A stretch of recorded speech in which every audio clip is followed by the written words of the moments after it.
My parents tried to screw over my dying stepmother. I have no idea where this could go. My stepmother, Jane, fake name, is a wonderful, wonderful woman. She and my father got married when I was 4, and she's been a rock in my life ever since. My mother was always my primary caregiver, but up until that point, her relationship with my father was acrimonious.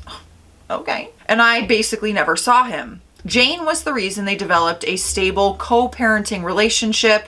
She encouraged everyone to have a good relationship with each other and was always there to support me and my mom when things got rough. Jane was always a really hard worker. When she met my dad, he was living out of a hotel, and my mother was doing everything in her power to keep me away from him because she was petty and angry that their relationship didn't work out. Meanwhile, Jane had a great job, a nice house, helped my dad get back on his feet, negotiated a visitation schedule with my mom, who hated her for a long time, and made sure my dad sent us money every week because neither of them could afford an attorney to negotiate child support payments. Jane had no reason to do any of these things, but as I got older, she made it clear that she loved me as much as she loved my half-brothers, who were born a few years later.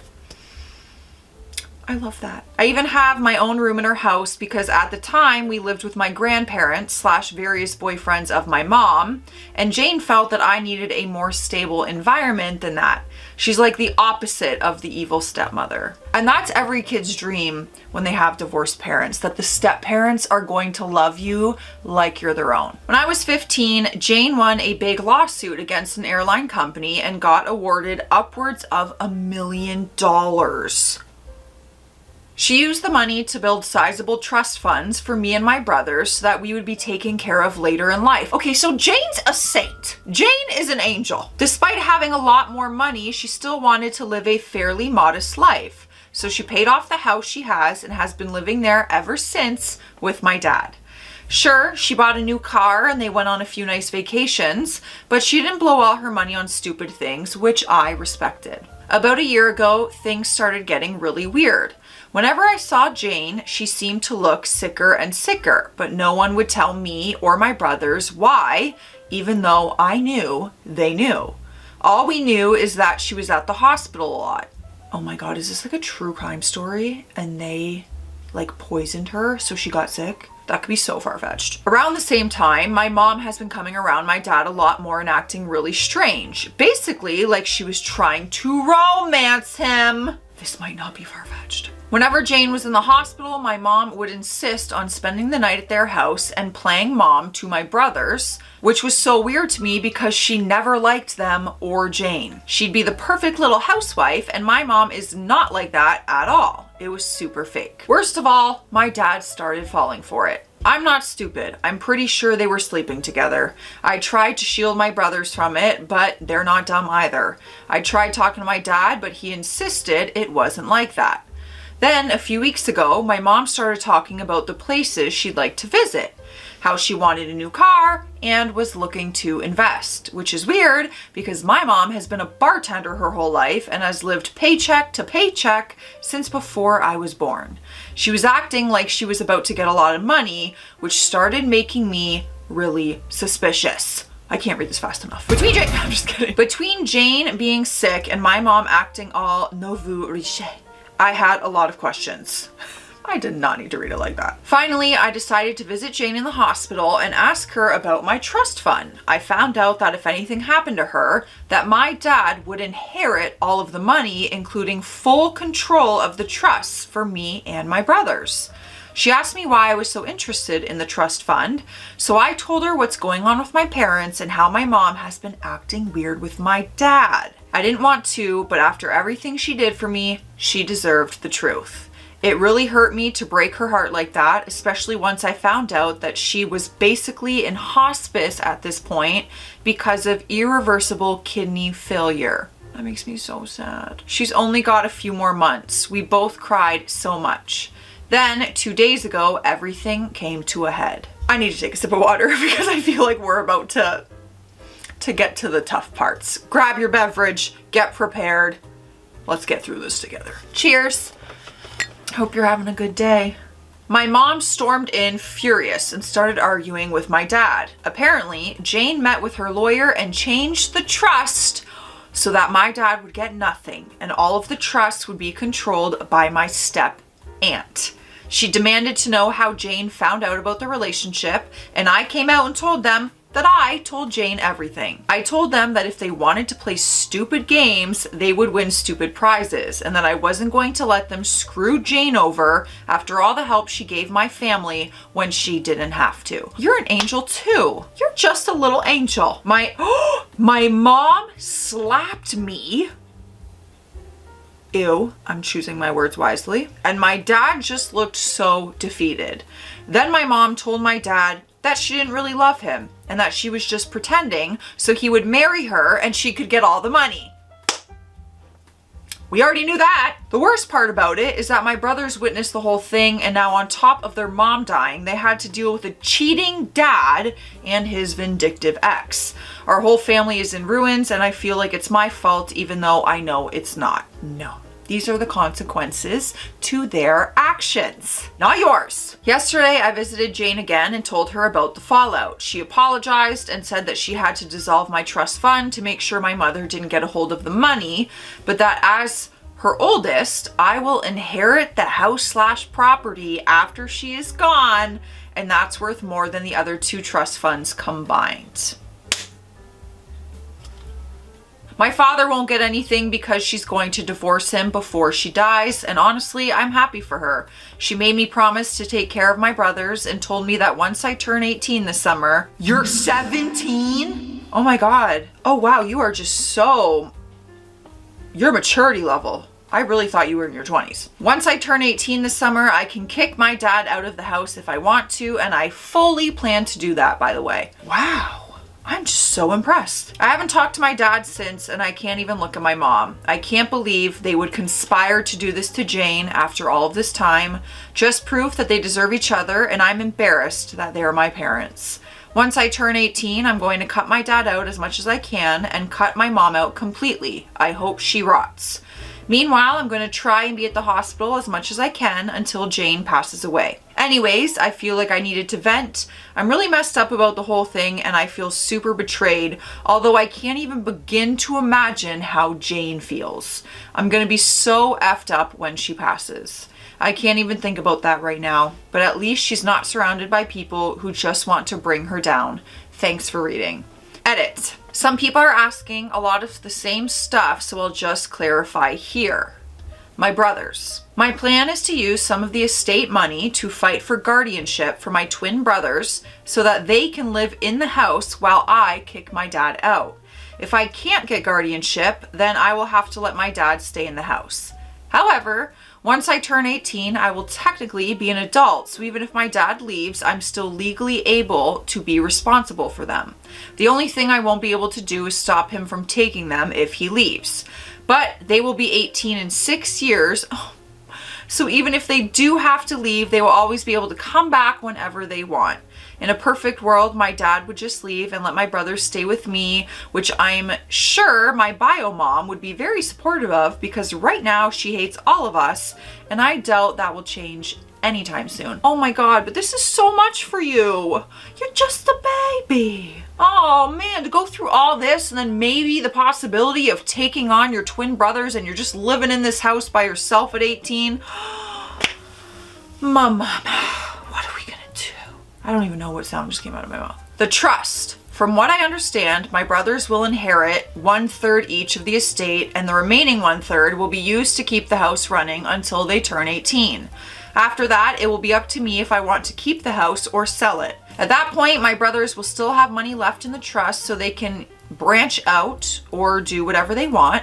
Otherwise, I will not sell the house and just pass it on to them or keep it and maintain it myself, and they can just stay with me as long as they need to. Again, her maturity. Edit to the edit. So I just spoke to Jane and she told me that the reason she dissolved the trust is because originally it was going to be split 3 times between us kids and my dad would inherit the house. She dissolved my 1/3 and switched it over to make it to take care of the house maintenance and instead put the house in my name so my dad wouldn't get it. Plus, by doing that, at least financially, I would be getting a much bigger share. The house is worth about 1.5 times the amount of my brother's trusts.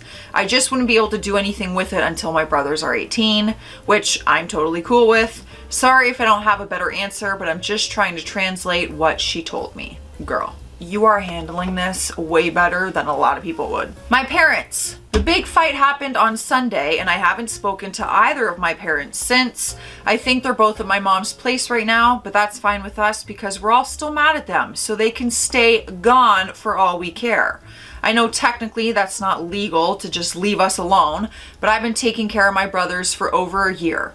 I can handle a few days while he gets his stuff together. Screw both of them. Hope that clears stuff up. And we're going on to the first update. Hi guys, it's me again. A lot of you asked for an update on my situation with Jane and my family, so I've come back with a few things that have happened since I initially posted. I will try to organize this in a way that addresses the major points of last time. Jane is still alive and doing surprisingly well considering the circumstances. She always has been a fighter, and although her disease has been progressing, she's keeping a positive attitude with everything that is going on. That does not surprise me because Jane sounds incredible. She says she's grateful that she was able to see everyone's true colors before she passed so she could go into the next life knowing the truth. What a saint. We have become so unbelievably close in the past few months, and it's getting harder and harder to know that she's getting closer to the end. She doesn't ever talk about it though, and I know it's because she doesn't want to hurt me, but we both know the situation, so we're just making the best of our time. I'm also not completely transparent about all the drama at home, but to be honest, I don't think she needs to hear all of that. We did end up having that surprise celebration of life that I planned. A lot more people showed up than I thought, but they all got an Airbnb near the hospital where Jane is, and we were able to take her out and spend some time at the lake near the facility. It was super low key, which I know Jane preferred, and I was even able to get her old college friend to come after I found him on LinkedIn. LOL. You're incredible. Hats off to this young girl, man. We had food and there was music and we played games, and it was just overall a really great time, except Jane started crying at the end, but she promised me it was just because she was grateful. Those were happy tears. I'm not even there and I just know. My brothers are also doing okay. My aunt, Jane's sister, is currently paying for them to go to therapy, and they've become a lot more open about talking about the situation. They just turned 13, but a lot of the time it feels like I'm talking to actual adults, LOL. They've become really independent lately in a good way, and aside from me driving them places, I don't really have to do much for them anymore. Their grades aren't super great, but they're not failing, and considering the circumstances, it could be a lot worse. They still hang out with friends, and I'm keeping an eye out for things like depression symptoms and stuff. The situation with my mom is as funny as it is embarrassing, to be honest. She spent a few weeks ignoring us, and then she tried to crawl back into my life, basically begging me to let her move in because her lease is about to expire and she has nowhere to go. That convo went about as well as you'd think, and she ended up calling me an ungrateful biatch that I couldn't just ignore her because she's my mom. I told her to get out of the house before I call the cops and to go back to my dad, who at this point was only coming home every few days to check on us and grab some clothes. Keeping my thoughts to myself on that one. After that, she tried coming by a few times, and when I wouldn't open the door, she would lose her mind and start yelling through the neighborhood. After 3 instances of this, I finally called the cops, but because I'm 17, they told me there's a possibility that I would have to go home with her since technically I'm a minor and need to be with the custodial parent. I told them no way because I was the only one watching my brothers at the moment. That led to a whole thing where after a few hours, my dad basically showed up and I was allowed to stay there because there was finally an adult present, and I'd basically lived there for over a year. After that, the cops firmly told my mom that if she keeps showing up and causing drama, my neighbors confirmed that she'd been there a few times screaming, that they would arrest her for trespassing since technically it was Jane's house and not hers. Like, not hers at all. She left and hasn't tried coming to the house anymore, but for a while she would call me constantly telling me I owed her and all kinds of stuff. She's now blocked on everything, and anything she needs to say to me gets filtered through my dad. As for my dad, well, since he's basically required to be here for another 2 months until I turn 18, we've just avoided each other. It's not too bad though, because I've been heavily relying on guilting him for everything to get my way. For example, he was going to contest the divorce, but I threatened to kick him out when I turn 18 if he does that, so he just signed all the paperwork for a quickie divorce and is basically doing whatever Jane tells him to do. I don't openly disrespect him or anything. He's still my dad, but I've made it clear that I have no intentions on doing anything he says ever again, and he doesn't fight me on it. Most of the time, he's just in his room. Sometimes he'll go back to my mom's, but only for a day or two before they argue, and she kicks him out again. LOL. I haven't decided whether or not I'll kick him out yet, and we haven't talked about it either, so I'm kind of just playing it by ear. As for me, I'm handling everything as best as I can. I found a new job where I make a little more money, so I've been focusing on saving as much as I can and just being there for my brothers. Between working and school and visiting Jane, I've been so busy I haven't really had time to really stop and think about everything, but I know it'll come. One of my friends has really stepped up and helped me manage everything, and I'm super grateful to him for being there for me and my brothers, so we'll see how that goes. Anyways, I wish I had something more exciting to share, but that's what's happened since my last post. Thanks again for all the support on my last post. And we have the final update. Hello everyone, it's me again. I've gotten quite a few messages in the past months asking for an update, so I'm gonna post my final update here and hope that's enough to answer the questions everyone has been asking. I'm sorry that it took so long to update, but a lot has been going on. As many of you may already assume, no. Oh my God. These stories always make me cry. Jane passed away early this fall of this year. It was very traumatic and sudden, but the silver lining is that she exceeded every doctor's expectation for her life. And when she did go, she was surrounded by family, including me, my brothers, and my dad. It's like I knew that this was gonna come. I knew it was gonna come. God, I'm gonna need therapy reading these stories, I swear. She was on palliative care and felt no pain except for a brief moment right at the end, and we are all very grateful for that. Towards the end, Jane was physically pretty much done, but her mind was as sharp as ever. I took the advice of many of you here and recorded some voice notes for my brothers. I originally wanted to do video, but by the time we were able to do it, we both decided they didn't need to remember her wrapped in tubes and in a hospital gown. She also wrote many letters for her family, friends, and even for me to open when I reached certain milestones. Oh my God, that's so cute, but so sad. She gave me one to open right after she passed away, and while I won't share too many details, I can say with absolute certainty that she is and forever will be who I consider my mother. Oh my gosh. It was very, very emotional for everyone, and although it has been everyone, including me, I'm so sorry I'm crying for you. This is pathetic. I'm still very heartbroken about her no longer being with us. She was a kind, gentle woman, and in my heart, she is who I aspire to be. I've never cried by myself like this. More than I have being on YouTube. My brothers are obviously very hurt about our mom dying, but just like before, they are taking it surprisingly well. They are still going to therapy both together and separately, and we have a lot of conversations whenever they feel like talking. We've always been close, but I feel like we're closer now. Even though I work, we hang out as often as we can, and I'm doing everything I can to be the support that they need. They don't know it, but I definitely need them as much as they need me, because they're the only ones I can really talk to about anything. Ironically, now that our family glue is gone, we're pulling together stronger than before. My dad and I mended the fences, so to speak. We went to a few therapy sessions together where he took full responsibility for his behavior, and I've forgiven him as much as I can, especially since he eventually started doing everything he could to be there for Jane at the end, even though they still went through with the divorce.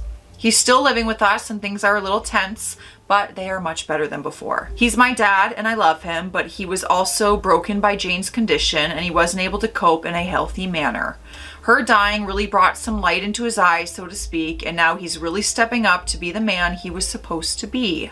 A lot of people commented saying, too little too late, but again, he's my dad, and for my own mental health, I have chosen to forgive him. My bio mom pretty much vanished off the face of the earth when I turned 18. She tried a few times to convince me to let her live with us, but I wasn't having any of it. Even my dad told her he's officially done, and after we all blocked her on everything, she stopped reaching out. She doesn't have any relatives who talk to her, so I don't have to worry about that, but I did hear from people who follow her on Facebook that she has a new boyfriend that she is living with. I don't want to stalk her or anything. I really don't care. She hasn't come to me with any kind of apology, so she can get bent.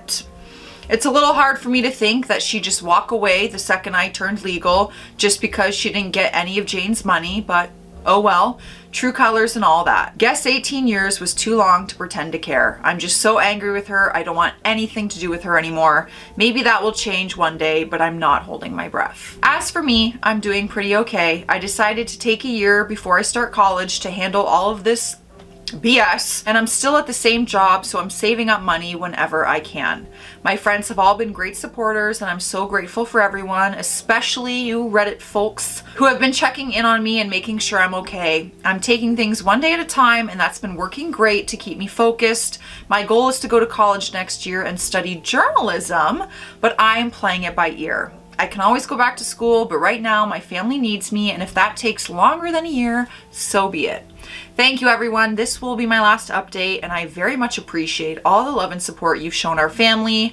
Jane, I know, was very grateful for all of you too, and all I can say is hold your loved ones tight and be careful of anyone who seems too good to be true. Much love and blessings to you all. This girl literally is an angel. She really is. And I feel like an older sister, and I just want to know where your life goes and where you go from here and all the things you're going to achieve along the way, because you're brilliant. I have no doubt that you're going to have such a successful life. I don't know why that story just made me violently emotional. Probably because we celebrated the 1 year of Matt's mom passing a few days back. So I feel like maybe this is a little triggering for me. Anyways, stay classy out there, stay sassy, and I'll see you tomorrow.